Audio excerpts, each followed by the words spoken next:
Fast delegation. Fast delegation is a different beast. In fast delegation, you hand over the whole work to somebody at once. You still should try to make sure that the work is done according to your expectations. In this lecture, I will show you how to achieve that. So let's first look when you actually should decide to use fast delegation. So first of all, you don't have prior experience, so you cannot play this gradual delegation game we have described in previous lectures. Also, linked to that is situations where you don't actually have necessary information or expertise to complete the task. So you have to find somebody, quite often an external person or company, to perform these tasks instead of you. Another reason why you may be tempted to do fast delegation is simply that you don't have adequate resources or time to perform it internally. And therefore, you have to find somebody to do it instead of you. And finally, you need fast results. This is, by the way, one of the nicest reasons why people hire consulting firms. They simply don't have the resources and they need fast results, so they don't have time to learn specific area or expertise. So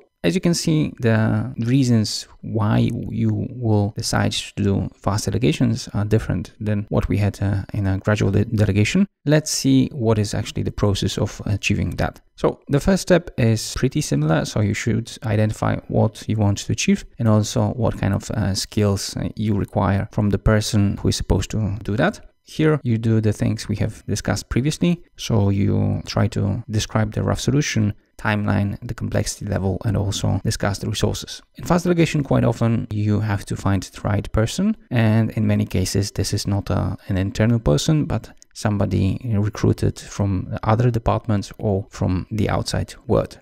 In many situations, the choice is much more complicated than what we had in the gradual delegation. Therefore, you may be forced to somehow rank the potential choices. We will discuss this later on using one interesting case study. Once you have the person, you obviously have to specify the requirements for this person and her work. So here you let him know about the solution you want to achieve, but also since you will not be able to control his work on a daily basis and you don't have experience in the area, you should specify the KPIs, standards, quality of work you expect from him, and also some sort of a reporting system you want to have to know what he is actually doing. So in a sense, you're not only interested in the result, the goal, but also how he is achieving that. So you'll be not only controlling and monitoring the result, but also the effort and the method he's applying.